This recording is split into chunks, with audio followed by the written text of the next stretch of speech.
back to another episode of Comedy Pinata. I am so excited. This is our first episode. Ooh. It's just one guest. Hey. One other guest with your host here, yours truly, Steve Byrne. One of my favorites, favorite human beings, comics, a joy to watch, a joy to hang with, Mr. Jon Mr. Jon Reep. Thank you, buddy. Of the Countryish podcast. So if you're not listening to it already, you got to. He does a lot of work with Mr. John Heffron. Yes, Heffron and Reep. Heffron and Reep. Yep. And obviously one of the coolest things as a comic at the Comedy Store, I mentioned this in another episode, but you were the big winner of Last Comic Standing. And one of the coolest things was I just moved to L.A. and then seeing your name on the marquee at the Comedy Store saying, congratulations, Last Comic Standing winner, Jon Reep. And it was one of those moments where, you know, when you're a young comic, you come in going, you start seeing people you know on TV, like, oh, I know that guy. Yeah, I hung out with him last week. He's on the Tonight. That's really cool. Yeah. But that was like the first kind of LA experience I had where it's like, oh, that's fucking great. And Reep's like, holy shit, this is fucking awesome. That felt great. I was so happy they did that. And most people were like, oh, dude, congrats on winning and congrats on being on the marquee, at the Comedy Store. Yeah. It was almost as big to some people, comedians, that better than winning Last Comic Standing. That's so funny. You made it on the marquee. I didn't even think about that, yeah. And then everyone liked it except for one person, and John Caparulo. He said something to me. No, I forgot. He didn't say something to you. He said something to Tommy. Yeah. Tommy was the manager at the Comedy Store then, and he basically said, why is his name up on the marquee? Right. And it was like, he fucking won Last Comic Standing, you dipshit. I'm a paid regular. Yeah. I'm part of this family. Yeah. And I won a major TV show. We were all super supportive of you. Why wouldn't it be? There's always a fly in the ointment. There's always a fly in the ointment. It always bugged me because I liked him. I don't know what was going on with that. Yeah, he kind of bounced. He just kind of left. And he's rubbed a few people the wrong way, and he certainly bounced. Now he's headlining in Vegas, and I've just never heard anything from him, about him. It's like he completely went off the grid. Yeah, he just turned around and left. And you think about it, there was a moment in time where he was starting to gain some gravity. Yeah, no, totally. He was part of the next generation of blue collar comics that was going to come up. You know, that's right. Him and Reno Collier and Justin McKinney. Justin McKinney.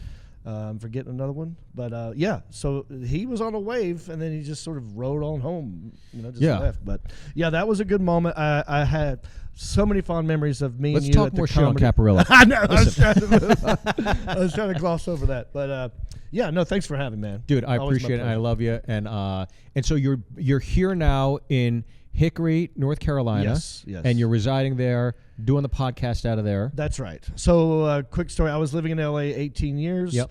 Dad had a stroke about 3 years ago. Moved back to Hickory to look after. He's in a skilled nursing facility. My mom has never lived by herself, so I moved back in with Mom to take care of Mom and Dad, and I've been sitting there for about 3 years. Then a pandemic happens, and I couldn't even leave if I wanted to. Right. But I'm still doing the road. I left L.A. for those reasons. Sure. And is there notions of once things kind of settle down or whatever, are you thinking of going anywhere else? Are you going to stay in Hickory? What are you thinking? I think I'm going to stay in Hickory, man. Yeah. I really do. Okay. Because my podcast is doing pretty good. Yeah. I do Heffron and Reep, and we do it from Hickory. We have a nice studio built there. And the road, you can live anywhere and do the road. It doesn't matter where you live. And, if I get something, I'm going to go back to L.A. maybe like every March and just hang out and do as many podcasts and auditions as I can. But a lot of the stuff I've done, Harold and Kumar, Eastbound and Down, these were auditions I got when I was on the road anyway. Right. Like I just, recorded myself and sent it in. So it really didn't matter. Yeah. The last 5 years in LA, I was thinking like, do I even need to be here? I was really missing my family too. Like I really missed out a lot. Yeah. So I thought I have no aspirations of it. I'll never live in LA again, but I would if I got something, I might rent a place. Right. Yeah. Well, I got to tell you, I love you, and I'm glad you're here. And I agree with you. I don't think you necessarily need to be in LA or New York as much as you used to, especially when you're establishing yourself. You're established. Yeah. People know who you are, and you can zip in and out. And I think what you should do is pitch ABC because they have Blackish, Grownish, Countryish. Countryish. There you go. Now, here's a little fun fact. So I came up with, I basically copied Blackish. I want to do the redneck version of Blackish. And that's me. I'm like half I'm this guy from Hickory, but I lived in L.A. for 18 years. Sure. So I'm not 100% one thing. So I'm country-ish. My first comedy special was called Metro Jethro. Yeah. So that's sort of been my brand the whole time. You're on the riding lawnmower. Yeah. On the cover, yeah. So I've always been that half redneck, half city boy kind of a guy. Sure. So it makes sense. But country-ish, there was a Netflix series called Country-ish. It came out after we came out. And they canceled it. Get the lawyers, Jacoby and Myers. Fuck this. Get ready, Netflix. We pretended to be very angry. Like we on the show, we wrote like a cease and desist, and we were coming after them. And then I didn't think anything, but they canceled the show. No. The Netflix show Country-ish does not exist anymore. Wow, holy shit. Dude, what was it? It was about it was this black country singer who lives in Nashville. I've heard enough. Yeah. Here we go. Clip number 1, as you know, we always watch it. I was totally fucking around. No, as soon as I say black, everyone goes, "Oh, jeez." I'm not even allowed to say black. Oh, the times are a-changing. Oh, they certainly are. Well, as you know, we watch stand-up comedy clips. We give them a score. We crown a person a winner. But at the end of this episode, we've already decided, because we're both comics, why pit one against the other? We will each watch a clip of each other and score it. Okay. Now, I've gone down a rabbit hole recently because I'm revamping a lot of my socials, and I've been looking at a lot of my early stuff compared to my latter stuff, and the earlier stuff, it just makes me cringe even that much more. It's like, yowie. Yeah, same here, buddy. Pretty brutal. So maybe we'll do that together. Okay, here we go. Number 1. Oh. Jerry Seinfeld. Not Any familiar. thoughts on Jerry Seinfeld? Young fella? What does he do? He owns a lot of Porsches, and he dated a girl. Oh, he does that coffee thing with cars. Yeah. He had a TV show, and then he dated a high school girl. Do you remember that? No, it's he got a ringing free bell. pass on that? I remember this now. He got a free pass. He got a free pass? Yeah.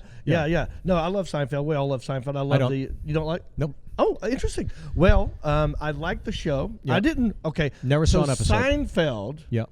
came into my life. Okay. I didn't know him as a stand-up. I knew him as a guy who had a TV show about a stand-up. Got it. So I didn't see any of his stand-up until the show got popular. Got it. And let's. There we go. I think it's pretty good. You don't like him, huh? Are you being serious? I don't like him. Oh wow. I'm serious. Okay. Let's watch this. All right. I don't even want to say anything. I never had dates, of course, when I was a teenager. Didn't happen when I was a teenager. I used to go out with my dog. It's true. You ever do that on Saturday, Sunday afternoon? You've got nothing to do. He's generally free.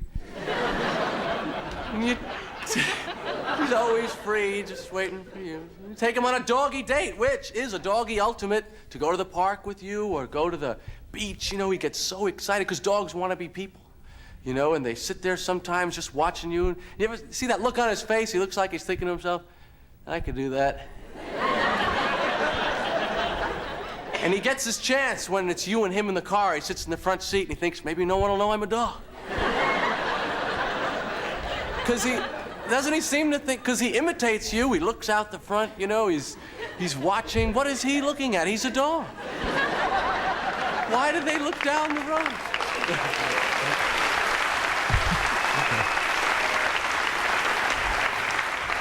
You could drive by anything, 6-car pileup, the only thing he looks at is another dog. It's the only thing, hey, look at that. Can't talk to you now, I'm with people, sorry. You'll never bark at him. He tries to hang on his body. He tries to accommodate his doggy body with the car seat, He can't do that too good. Whichever way you turn, he's not ready. Did you ever notice that? Whichever way you go, he's, hey, ho, hey! Would you take it easy over there? I can't get a grip. I've got no thumbs. Check it out, pal. And then the killer, you get hungry, you stop in someplace, get a hamburger. Sit down in the car, eat the hamburger. To you, this is nothing. This blows his mind. Instant food whenever you want it. This is his life's goal. Yeah, he has that look on his face. He looks over at you. How did you get that? That's pretty good. You think I could get one of those in there? They can't get one. They can't get anything. They have no money.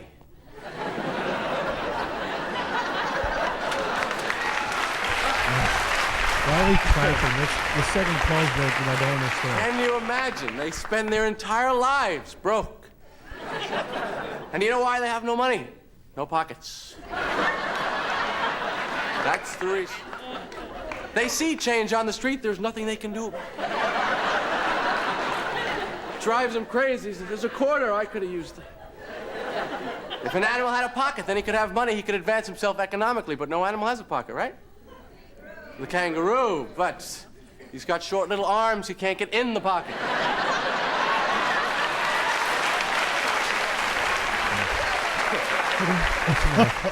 What are your thoughts? I was done with it already.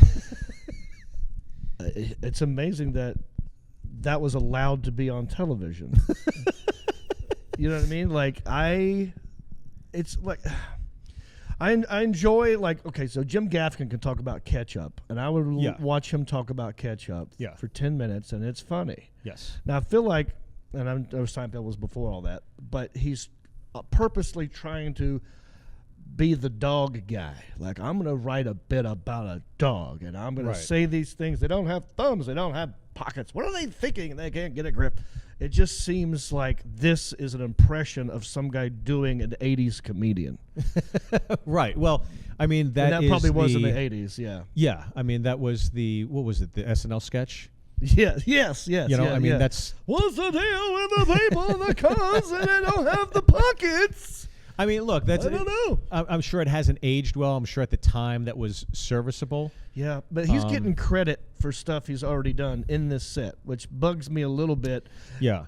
Unless I'm the one getting the credit, you know, for past accomplishments. But obviously the people already like him, because there are 2 applause breaks that happened, and I was like, really, we're clapping? I wonder if that was a nervous sort of clap, like, oh, we like you, so we're going to... Yeah, I think at the time he was familiar on the circuit, obviously. I think at the time he had done the Tonight Show quite a few times. Yeah. I mean, obviously that's why he was on NBC's radar, developed a few things, and then Seinfeld hits, right? So, like, even as a comic, you know, emotionally withdrawn from my personal opinion on him, it's like, okay, that's a bit that I guess you could still do to this day. It hasn't aged well, but it's clean. I understand it. You know, it's something. It sounds like something you do at a kid's party, not like a. Thank you. Not like a kid's party. Dogs don't have pockets. They can't pick up money. They're broke. Yeah. That's what are we laughing at here? What's funny about that? How about this, Jerry? It's a fucking animal. It's a fucking animal. No animals have money. By the way, he said 2 things in here that I don't agree with, like the premise. One, I do believe kangaroos can reach into their pouch. Yeah. And he said they have tiny arms, and they kind of do, but that's just not. It's where the fact. babies go, it's right? It's just not a fact. Yeah. They can reach in there. Yeah. Yeah. They put their kids in there. Yeah. Yeah. You know what I'm saying? So that I'm like, we're laughing at something that's not even true. Yeah. So I don't like that. Well, I think there was another one that he did I didn't like. There was a woman in the audience, and you rarely hear this. A woman in the audience yelled kangaroo, and he riffed off of it. Yeah. And then it's like, oh my God, how brilliant was that?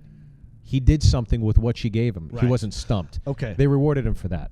I agree. Now, do we think maybe that was intentional? Like he? No, I don't think so. Okay. I don't think Seinfeld's planting No.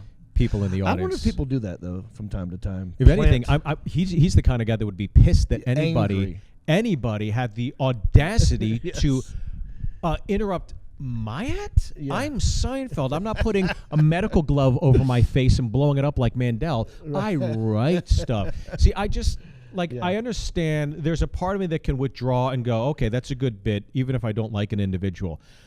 I just don't like him. This is why I don't like him. Go ahead. I don't like him because of the way he was just elitist and condescending to comics at the Comedy Cellar when they weren't at his level or whatever. And just watch that Larry King. Yeah. Watch that Larry King bit. Do you remember when Larry King was questioning Seinfeld and the cancellation? It's like, that's him. Yeah. That's Seinfeld. And this is when I really, even as a young comic, this crystallized my distaste for him.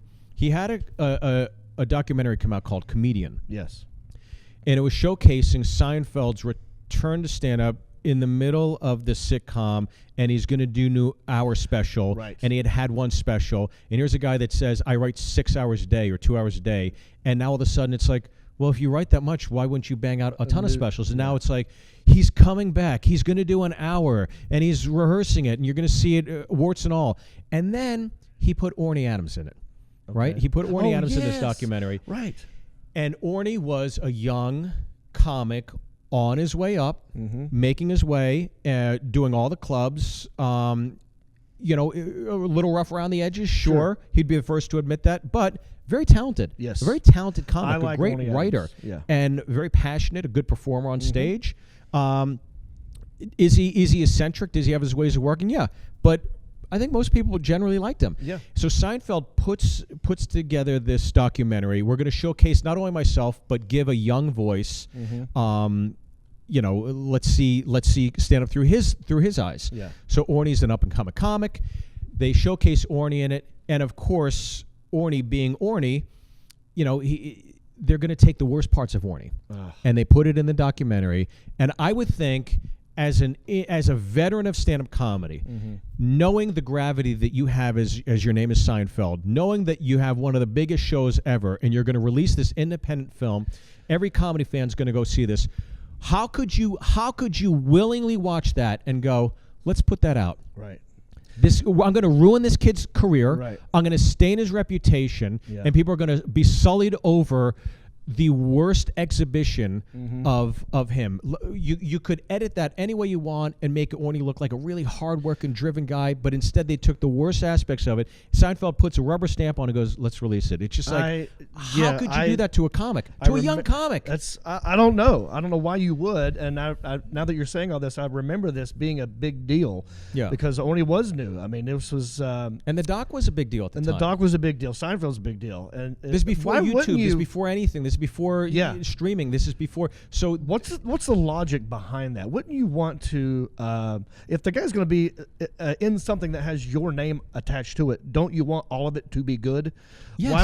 Why would you do that? I mean, there's probably a great performance in there somewhere. Orny Adams this is why you great. Do it. You ready? Yeah.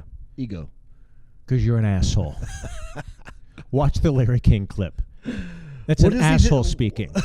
He's an asshole. What is he doing? I forgot the Larry. Was he just being condescending to Larry? Yeah, Larry asked him, he goes, did they cancel you or did you cancel them? Yeah. And he's like, are you serious? Right. He's like, I went out on #1. I did however many viewers. Are you serious? You're asking me that? And he is trying to joke around, but he's like, he's also are you being serious? serious? Yeah. Hey, look, you don't have to be a warm guy. I don't care if you're a warm guy or not a warm guy, but when you're just like kind of a dick, it's like, fuck that. And to me, I don't need Exhibit B. I don't need Exhibit C. I don't need Exhibit D. I just need one exhibit.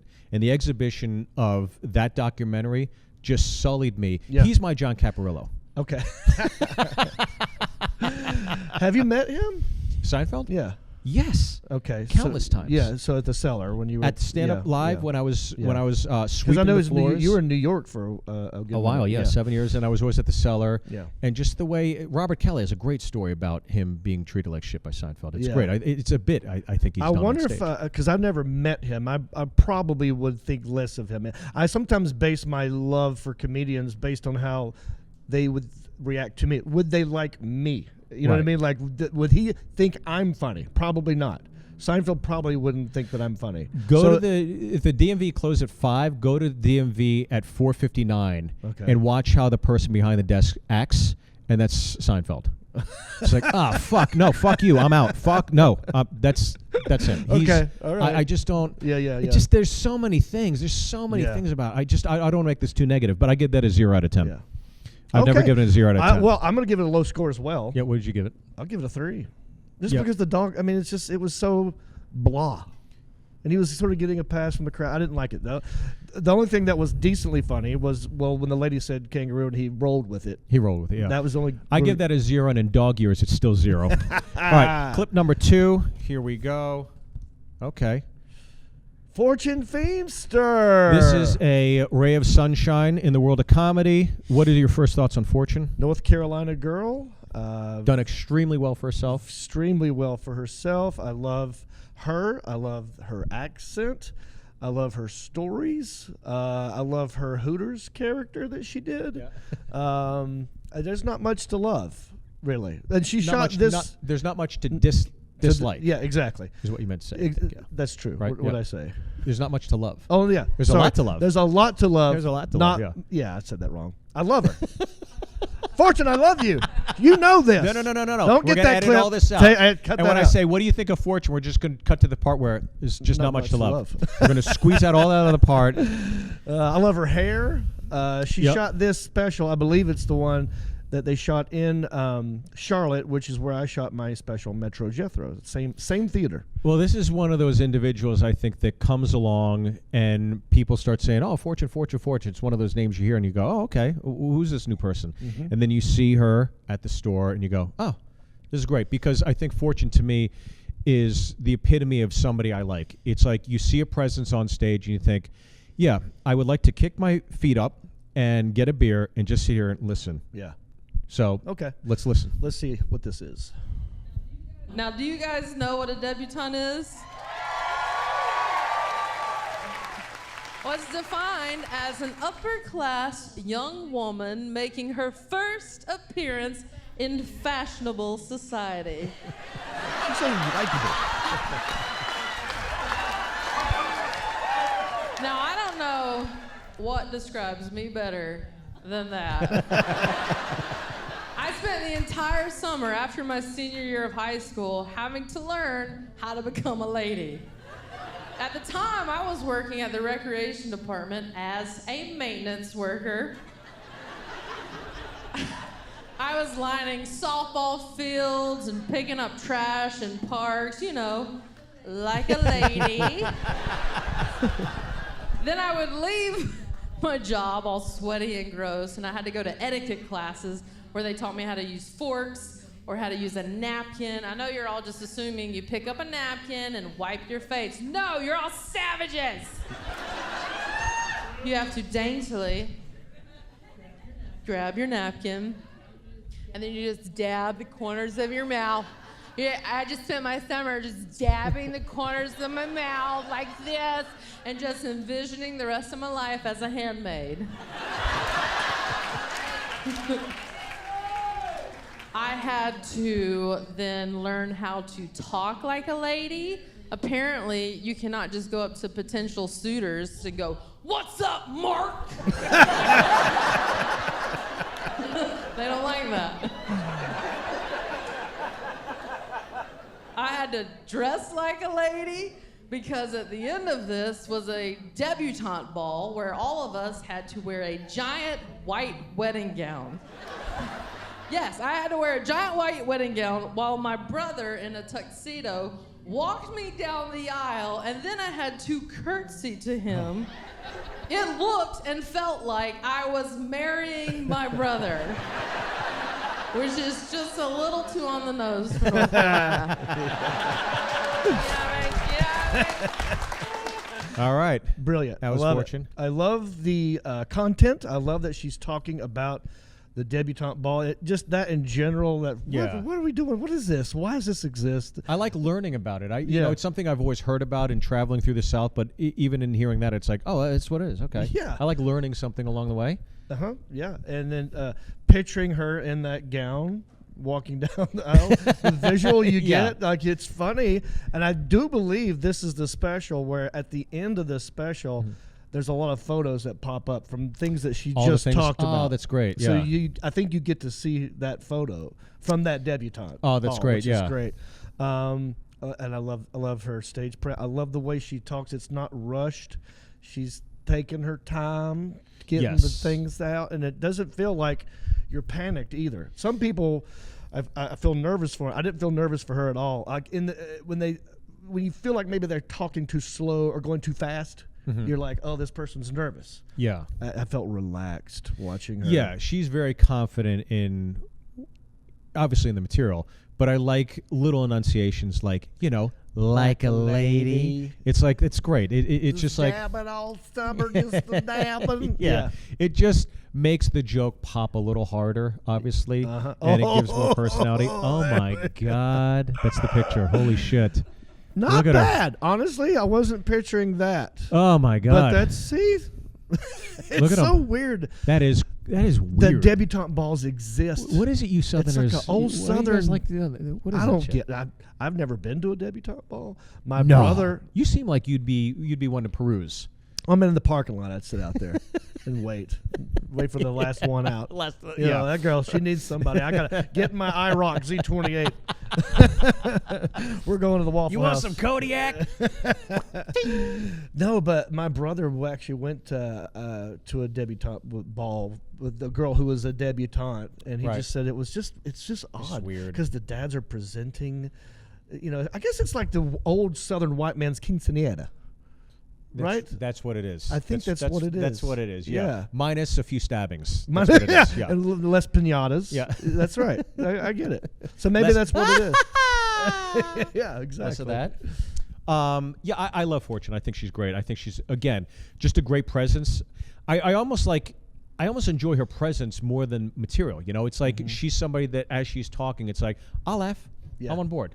Her smile is contagious, because when she's up there, she's already looks like she's in a great mood, and she's having a good time. So like, and you start having a good time. It is contagious. And she's a better dresser than most. I think Nate males Bargatze now. has the same outfit. Nate, that's 100%. Nate's everyday outfit. I think It's the Nate Bargatze collection. Yeah. I think is where she shops. We all need to get the black zip-up jacket, black T-shirt, black jeans. Yeah, That's I think the new Fortune look. should just shave her head, make it gray, and comb it forward. Do it like a little and just beard. go as Nate as Halloween. Oh, that would be great. just go golfing. Well, I would give that. I give that an 8 out of 10. Yeah. I think it's a solid joke. I think it's solid material. I think she's fantastic. I really enjoy her. I like watching her. Yeah. She's in a ton of movies too, and Yeah, she's doing great. she's what you would call very castable. Yeah, she's she got a is. specific look that Yes. Translates great on screen. And She was I think also she's on really Last fantastic. Comic Standing. She I was. think a season or two after me, and I remember watching her. Well, she didn't win. clip. She can go fuck herself. Yeah, sorry. Sorry, Lavelle Crawford. Sorry, Amy Schumer. Hope you're doing well. That's right. Champion still. That's right. Did you get like a trophy or anything? No, What do you want? just money. Just money? Yeah. So Money's I good. came in first. Lavelle was second. Yeah. And the difference between first and second place was $250,000. Suck it, Lavelle. You idiot. No, Lavelle's great. I love Lavelle. Can I tell you a story about Lavelle? Please. I was just at the Brea Improv, and they were telling me that we were just talking about comics, and they brought up Lavelle and how they're like, yeah, the show's at 8:00. He's not here. Right. The MC's on stage. They're getting worried. The feature's now on stage. Lavelle's still not here. They call the hotel. Oh, yeah, Lavelle's in the bath. The bath. Yeah. And I was just thinking, say anything but that? Like anything but that. Oh, my God. Anything but I'm leisurely not doing what I'm legally Right, obligated to he's do. I signed a lounging. contract and I'm there's bubbles. I'm listening to Gregory Abbott. Girl, I want to shake you down. Where I can give you all the love you need. Oh, baby. Yeah. Many, many, many more. Come on, girl, let's start the show. I can't. I'm in the bath. That's great. I can't do it. There's not enough towels in here. That's amazing. That's amazing. He was in the bathtub. I always I hear about like I 100% believe all of that. I hear about comics that do that. That just roll in whenever they want. I'm like, that's I crazy. get nervous. I'll show up 5 minutes before my set. That's Yeah. my dream. I don't like to Yeah. pussyfoot around. I like to zip in, do my shit, Yeah. and zip. Okay. What are so, you? Are you somebody that sits there beforehand? So if it's a Thursday, Friday, Saturday, Mm-hmm. that Thursday I try to get there at least 30 minutes before, just so Really? I can talk to the sound guy. I Got might it, have yeah. a music thing I want to do, or maybe if there's a visual aid I want to. But you could do that when the feature act's up. I could, but sometimes I'll bring a feature act with me and we'll just roll together. And he Got likes it. to But get then the there. feature could tell him what you want. I don't trust anybody. I don't trust.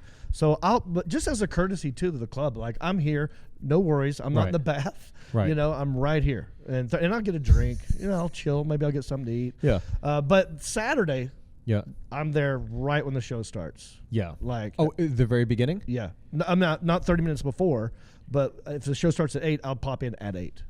See, if the show starts at 8, I'll roll in at 8:35.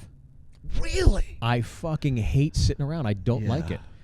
I like sitting around, waiting. It's just Yeah. like I like to. My dream. Well, you don't have to worry about any kind of musical I mean, you just all you need is the mic, right? Yeah. So you don't have to worry about it. So that, yeah. What if you're late? Are you ever worried about like I didn't Never time late. it right? And yeah. What Never if something happens on stage with the other comedian that you feel like you might need to reference during your set? You just don't worry about that. A to Z. By the way, what Seinfeld did is unforgivable. That's right. All right, what do you give this? 1 to 10. Oh, who was it? Fortune. Oh, I give her an 8. 8? Yeah. Yeah. Did you give her an 8? I give her 2 an 8. 8s. All right, here we go. Oh, this is a good one. Mm. Stephen Wright. Oh, dude. Thoughts on Stephen Wright? Favorite Stephen Wright joke during the middle of a set. I wonder if it's this one. He stops and he goes like, "Oh man, I lost a buttonhole." Has anybody seen a buttonhole? That's it. And then That's he all just you keeps need. going. I'm like, that's Stephen Wright. Fucking It's great. best. I love Stephen Wright. I wish how I can was. you not? I wish I had this skill. I'm not a good joke writer. I'm a story guy. So when I see guys that are good at just doing jokes, I'm like, oh, I'm jealous, and I like it. I appreciate good art. Well, you're a great comedian. Well, thank you. So I wouldn't, because there's different factions of being a comic, Sure. right? There's roasting, there's all the different muscles. But at the end of the day, like I think you're one of my favorites to watch. I truly enjoy watching you. Yeah, I feel the same way. You truly are a ray of sunshine. Turn out the lights. Turn out the lights. Let's do this. All right, let's watch this. And this is 7 minutes long, so we're not going to watch all 7. Oh Obviously. wow, Okay. what was this on? This must have been I mean, if it's 7 minutes, it's playing on Tonight Show. Let's find out. Thanks. You got food poisoning today. I don't know when I'm going to use it. I was walking down the street, there was a sign stapled to a telephone pole. It said, "Reward, lost $50. If found, just keep it." Every morning I get up and I make instant coffee and I drink it so I'll have enough energy to make the regular coffee. What is One this? time, right in the middle of a job interview, I took out a book and I started reading. The guy said, "What the hell are you doing?" I said, "Let me ask you this. If you're in a vehicle and you're traveling at the speed of light, and then you turned your lights on, would they do anything?" He said, "I don't know." I said, "Forget it then. I don't want to work for you." Sponges grow in the ocean. That kills me. I wonder how much deeper the ocean would be if that didn't happen.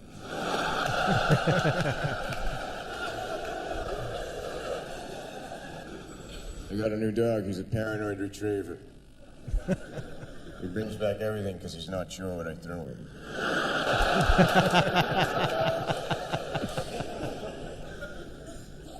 Went up to a tourist information booth. I walked up and I said, "Yeah, so tell me about some people who were here last year."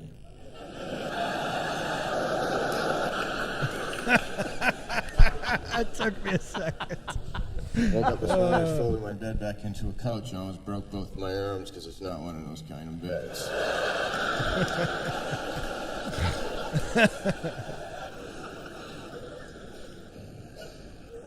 Hermits have no peer pressure.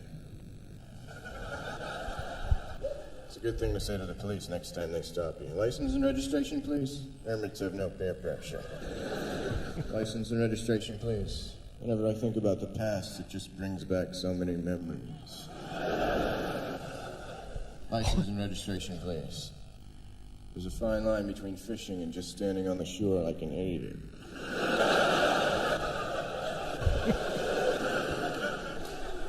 "License and registration." What is going on? I love it. I think it's great. There's something with that video, though, huh? It didn't look like his mouth was moving, but It did not look like he's. Look, he's not the Stones. He's not Mick Jagger. Yeah. And that's why, as much as I love Stephen Wright, as much as I love Mitch Hedberg, Yeah. as much as I love like somebody like Tom Carter, right? Yeah. He's great at one-liners. It's like Wendy Liebman. Like 15, I can do 15 minutes. Right. I can't do An hour. more than 20 minutes of that. I can't. And what I think is fantastic about like one-liners like that is that you're going to be entertained, but like 1 out of every 6 is going to be like a left hook. Yes. You're like, wow, that was fucking great. Yes. That was really good. There was a couple that got me good, and then some I was confused The by. tourist information was. I mean, that's. Right. I had to sit with that one for a second. I'm like, What is it? Oh, Yeah. He's getting information about the other tour. It took me a second. It took me a second too, Yeah. but it was like That was good. It's like that's a joke where I would hear that and go, I will never be that good. Like I would aspire to be that good. Yeah. I have one-liners. I have some fun one-liners, and I'm proud of them. Yeah. But that's one where you hear, you're like, whew. I'm wow, with that's you. good. I'm with you. I can't do an hour of one-liners though. Like I'm watching no. it Yeah. as a fan, and I appreciate those who do. Like I said, I'm jealous of that skill. But you're right. It's not something you want to. I could do like maybe 10 minutes of it, and I'm like, Yeah. whew, and I get kind of tired. I'm like, well, where are we going? What's the main point? What are we doing here? Yeah. I want to know you a little bit. Yeah. Who are you, dude? You're just telling me one joke after joke. I don't know who you are. Yeah, you don't know anything about them. Yeah. And you don't know anything about Hedberg either. You know, when Right. you watch these guys. That's true. You know, and that's what's great about like Fortune, for example. Fortune's talking about her upbringing, about the debutante Paul, and how she's completely the opposite of that, and it's all right there. It's all right there. This is like, what you know is he's a great comic. Yeah, But you that's don't true. know anything about him. What was you the- feel like you know Fortune after you watch her set. 100%. But yeah, but I guess that's what they would say is like, well, that's what I am. I'm this weird guy. And, I'm Yeah, very yeah. surreal. That's me. What was the hermitage or hermit joke? I didn't understand The that peer one. pressure of it? Yeah, Yeah, I didn't understand quite it either. understand that one. I think he was setting up like, here's a line of jokes that I'm just going to throw into a scenario if a cop pulls you over, and he just threw him in there. You know what I mean? Yeah, but then it never even But it didn't paid go. off. I don't know just- where it went. It didn't wrap up together at the Yeah. end. Maybe it does But later we on in the stopped show. It. Yeah, we So- stopped it halfway. But I mean, that's Stephen Wright. That's what he does.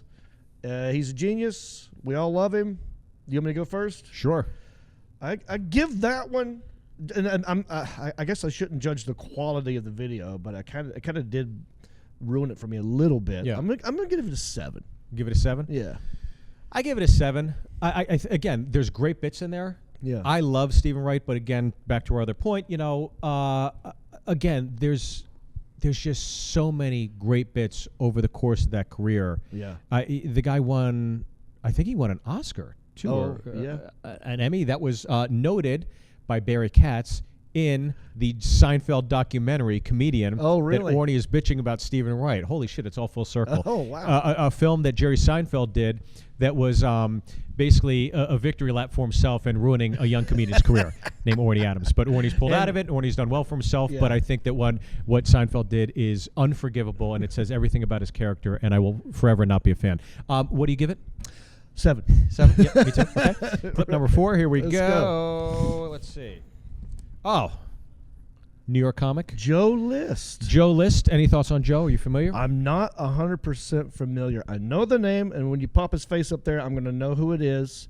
But right now, I can't place who it is exactly. Joe is somebody that's getting But picked. I know everyone loves him. He's somebody that's getting picked last for a basketball team in 8th grade basketball. You know, he's not an intimidating guy or anything by any means, but he is one of the better comics I follow on Twitter. Okay. I'm not great at Twitter. I think Joe's fantastic. And again, anybody that's good on Twitter, it just lets you know the strength of their writing. Right. And I really like Joe's stand-up. A Cellar guy, a New York guy, Okay. and, again, with like Sam Morrell, Mark Norman, Chris DiStefano, Joe List, there's this great core of young comics that are starting to blow up that scene, and he's somebody I thoroughly enjoy watching. So Nice. let's see some Joe List. I have horrible anxiety. I don't know if you guys can tell. I seem cool though. I'm playing it cool. You ever go to put your foot up on something to look cool, and then you realize it's a much higher surface than you originally realized? You guys ever done that? I was at a bar the other day. I'm talking to a girl. I'm like, yeah, I do comedy. It's pretty sweet.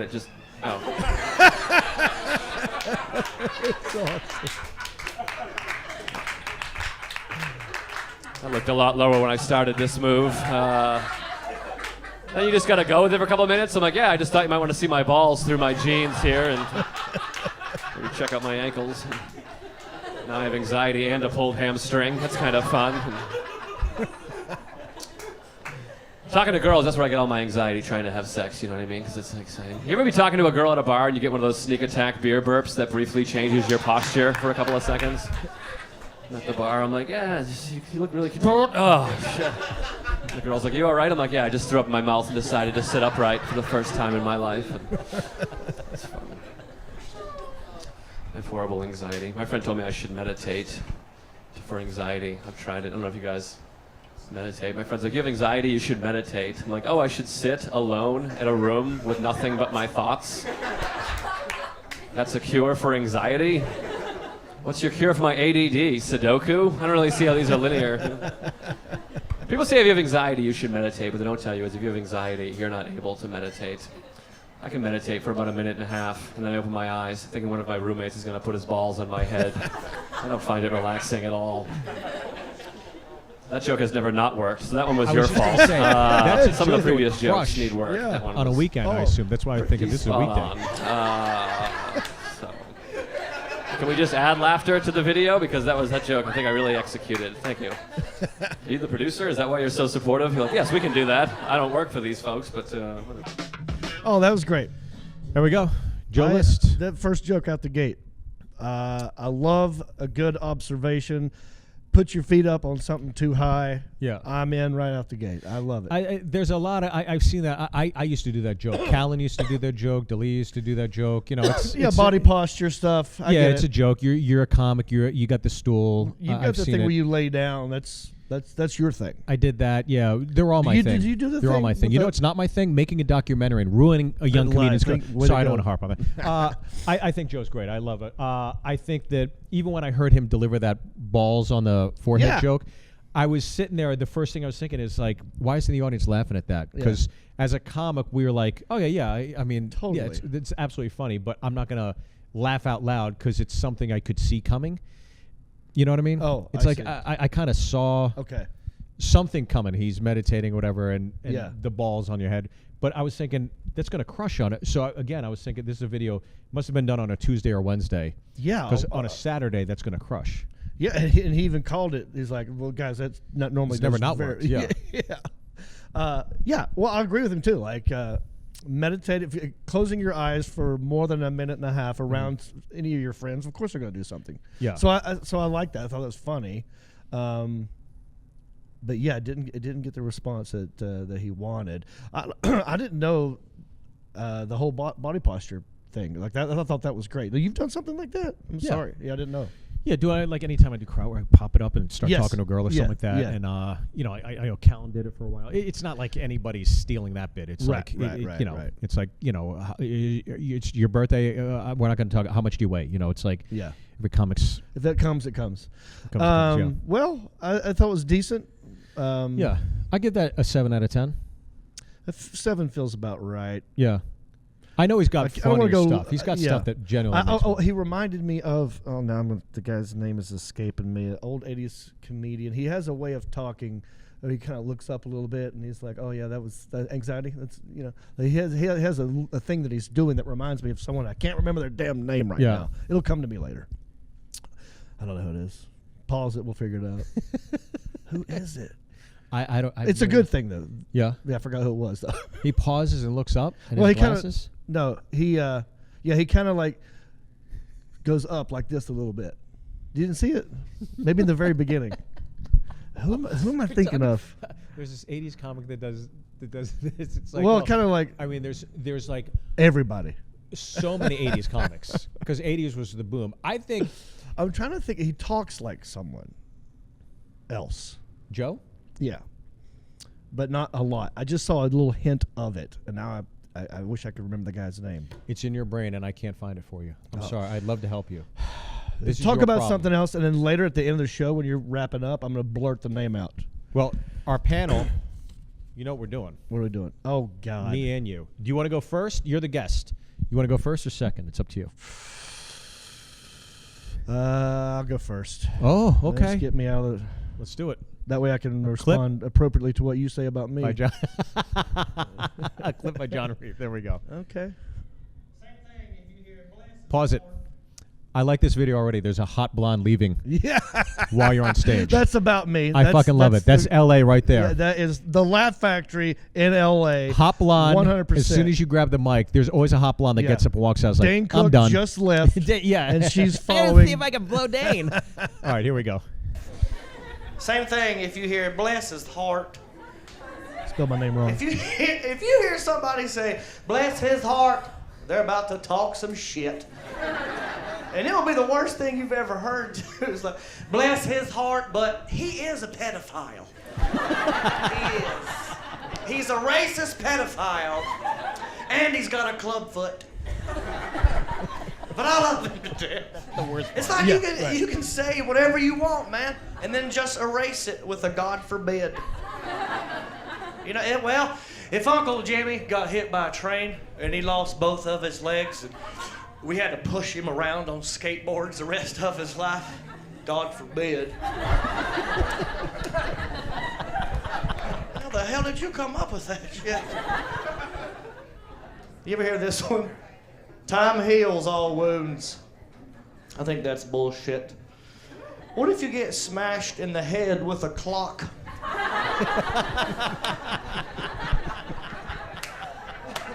I found a loophole! Well, first off, I want to say, I love that fucking bit. Thank you. That last bit is great. And I noticed, I saw the hat brim. Yes. Impressed I had upon the your hat on so you before. had a hat, and I know you took it off, and you probably dusted it up. You got ready to go on stage. Yeah.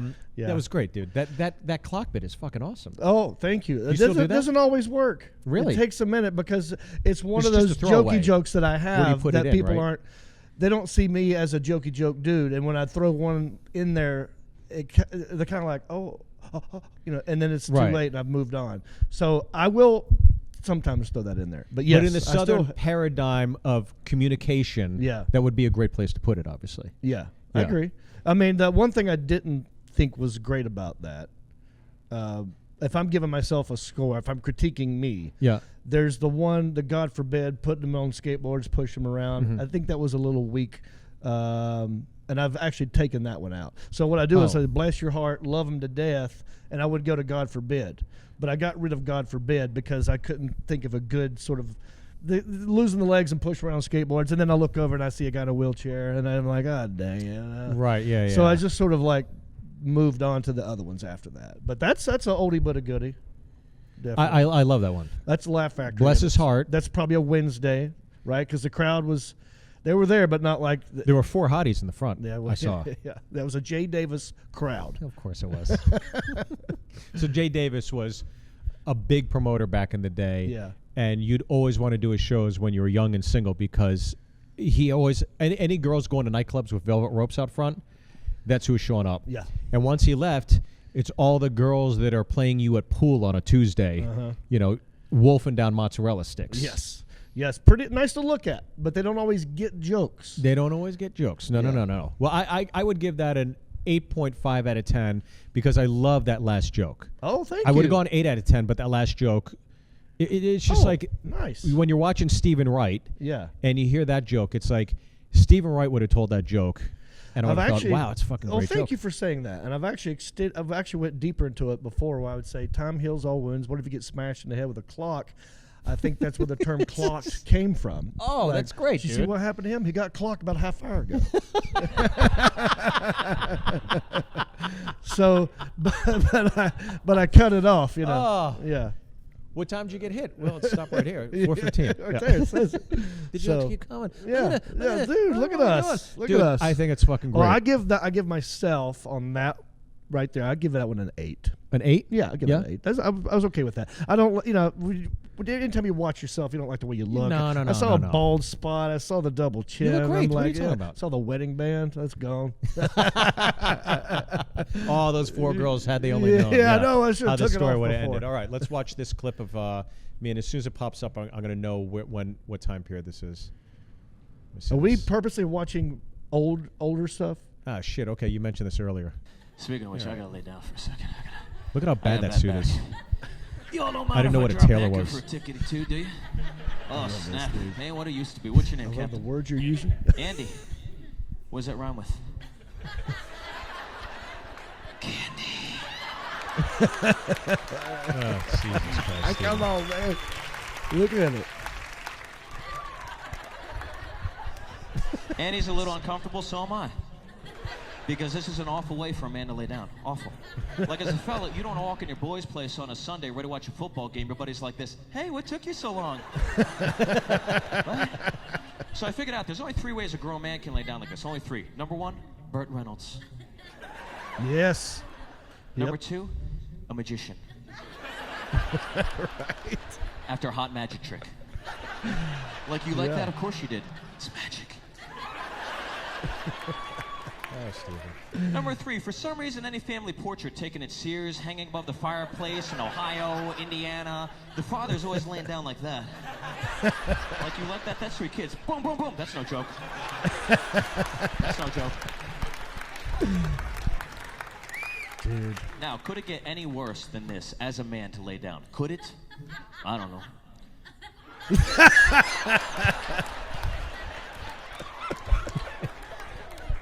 Could it get any worse than this as a fella to lay down? You bet. Any worse than that? Okay. You watch your mouth. Okay. That's good, Stephen. dude. You know what freaks me out? The guy in the gym that just finished doing sit-ups and he wants to have a conversation. He's like, 28. Oh, how was your weekend? Oh my God! What a great angle this is. I hate when a dude asks you to hold. No, his for feet real, when he like, does sit-ups. it's You want my hilarious. feet? You want to just ask me if you can fart in my face for a minute and a half? Is that okay? And here's something you never want to hear when you're holding the feet of a guy doing sit-ups. Come here, I want to tell you a secret. That's so stupid. Ending on a sour note. Don't comedy show take the joke seriously. What happened right there? Do you remember that? No, First of all, I love everything about this. This is classic Byrne. It's just Byrne at his best. I love. I mean, the suit's great, but I'm loving that. I'm so jealous that you could just lay there and kill. And have a camera guy. Oh, you were killing, right and you were just laying there, dude. Have you ever tried to see how long you can lay there and milk that just so you don't have to move? No, you know what I don't understand. 'Cause it's people so fucking that funny. sit in a stool and just sit there Yeah. like Marin or Patrice. Patrice Yeah. had to, but Yeah. Marin will just sit there and crush for 15 minutes. Yeah. And just sit in a stool. And I'm like, how do you do that? Like I couldn't contain myself that long Yeah. and just rely, I guess, on the material or just bottle the material. I just can't do that. Me either. It's nervous energy. Just there are times where I'll do it and I'm like, I can't. I gotta get up. But that was great, man. I think that bit. I hadn't seen another. I've seen this clip before. I saw that special, by the way. Very good. But I forgot about the sit-up part. I forgot the sit-up part could go. Like if I had a good friend would have said, you don't need that sit-up part. No, I thought, and it makes me think you talk to the camera guys first. So like, all right, I'm going to do the sit-up part. I need this camera right here. Yeah. And this is the You're shot. gonna go right up here. Yeah. Yeah, for sure. Yeah. That's the very beginnings of a future filmmaker. Right there. Future You know what filmmaker. I think 100%. It was Jay Chapman that directed that. But that's, again, it's a bit like when you're a kid. I maybe 28 at the time. I've been doing stand-up for 6 years. And it's like, those are all the goofy observations you do, right? It's just silly shit. And some guys are really good out of the gates. Like Aziz, for example, is somebody that just had a voice, was mature enough to have better material. But I think I look back on that, and to go from there to like this new hour, it's just like, holy shit, what a pendulum swing. Mm-hmm. But yeah, I think all that stuff was serviceable at the time. It got me by. It was an exploration of physicality. And as I've gotten older, it's like I honing in more on, you know, what's really going on up here as opposed to just fun. That shit's just fun. Dude, but you here's were the thing. 28. That's exactly what goes through your head at that age. That stuff. It's perfect. Yeah, but this was the pivot, because the second one I did called Byrne Identity. This is the first one I did. I realized, okay, yeah, these bits kill, but why are other people doing better than me, right? Why are other people selling more tickets than me? And it was like, anybody could be saying that. Uh-huh. And to go to your point earlier, like with what Fortune's talking about in that, you're learning about her. Yeah. You know, you're getting some. Right. But from this, you're not learning anything about me. Even like when Gaffigan's talking about food or Regan's talking about like eccentricities that are making him feel like an idiot, or Nate, for example, like being an everyman. It's like you're still not gleaming anything from any of that per that, because literally anybody, I could give a 16-year-old the microphone and say, watch this and go up and do it. Yeah. He could do it and he'd get laughs. So for me, it's just like that, looking back on it, and even after it was filmed, and seeing the ramifications or lack of success from it after it airing. Like, it did well for me, but it didn't take me over the neck. And I was like, I got to do better. I got to do better. Okay. I have 100%. Yeah. Because I've had the same thoughts. I've done 2 specials, and I thought after the first one, I'm like, I'll never have to do comedy again because this will launch me into a new stratosphere, and then I'll be like Steve Martin. I'll just be doing films for the rest of my life. Right. And I'll never have to do comedy again. Yeah. And I'm like, and after it didn't do as well as I want, I was like, I gotta do this again. This is so hard. It took me years to get to that. Yeah. And now I gotta start over. Yeah. And nowadays, hard. Industry's totally recalibrated to the point where before, when you and I started, you could literally launch off a special. You could tour off of one special that aired on Comedy Central for 4 or 5 years. Yeah, totally. And now everybody's doing this shit. Yeah. Everybody's setting up their own shows. Thanks so a you got to lot. make your own stuff up. And here we are doing it. And you're on Country-ish, and I'm on Comedy Pinata. So here we are. I would give that bit, looking back on it, knowing what it was for me at the time, that bit was like an 8 out of 10. Okay. For sure. It always did well. It got me through a lot of rough spots. It got a lot of laughs as a young kid. I expect more from myself, but I don't expect more from that 28-year-old version of me. So I would say, like, in the pantheon of my material, I would give that a 6 out of 10. No way. I would still, Come on. like, I could do that on stage now and be like, oh, it'd be fun. It's a fun bit. But I think comparatively, it's a 6 out of 10. Like I said, when you see a good bit that's like, damn it, I should have thought of that. Not that one. Laying down is great. No, but it's just it's right there. It's everyone thinks that, but you're the first guy to sort of say it and put it out there, and it kills. So I'm not. I gotta give that like a 9. It was a fun one, but it's gone, and I'm better for it. I learned from it. One thing about it, you say you could just like teach anybody to do that. You could teach them, but you're doing something in that bit. Like when you're laying down with your face, you're coming out of the moment and looking at the audience. Yeah, you're fucking around and then you go back into the moment where you're the guy. Yeah, you're just. But you're in that moment the whole time. But to do that, it's got to be hard. Was it hard? Was it always easy? No, it's the same thing. I think is like Fortune when she's accentuating that thing. Like you're laying down. You know you look ridiculous. You know a man shouldn't lay down like that. And the whole thing is that a man shouldn't lay down like this. So I'm going to talk to a man and make him uncomfortable by having a conversation. I'm literally talking to you while I'm laying like this. It's fucking ridiculous. What made me laugh the first time around was what you were saying as you were getting down. Yeah. You were saying, they just down here for tiki-talk. Well, I forgot what words you used. There's a couple of things you threw in there that's like, that might not be something an adult man would say either. Let me lay down for a tickety-talk. And, it ain't what it used to be, partner. Am I talking to you? Just making small talk. And then you're rubbing your knee as you're looking going at down. Andy with candy. Long day, yeah. What's your name? Andy? What does that rhyme with? No, wait a second. Was that in the moment, or did you know that Andy stuff was in the moment, yeah. Wow. Because as you're going down. Well, see, that's awesome, dude. Yeah, it's just filler, you didn't right? You're just kind of goofing. But you have cameras on you. This is your special, and you're taking a chance. Yeah, that's the first hour. So, as you know, your first hour, it's probably all your best shit at the time compacted into it, and you work for 7-8 years. Boom, that's the hour. And now all of a sudden, you got to start from scratch. And you don't have 7 or 8 years. You got like a year and a half or 2 years to get the next one. Right. And that was the cycle at the time. But nowadays, then Louis and all these people were doing one. Yeah. And now I think people are starting to take a breather and saying, if I'm going to do it, let's make it. Yeah. So I've waited 5 for this next one. Nice. Yeah. Well, I give that one a 9. 9? I think you're too kind. Now I got to fucking give him a 9 on my. No, I only did 9 because you gave me an 8.5. So I wanted to up you in the kindness. Time heals all wounds is a great joke. I love it. So who's our big winner today? Today it's Fortune Feimster. I was going to say, I think it's Fortune. Fortune won. Fortune, congratulations. We love you here. All the way, sending you lots of love from Nashville. John, where can they keep in touch with you? Go to countryish.com. Check out my podcast. It's a YouTube show. We go live every Tuesday at 8 on YouTube and Facebook.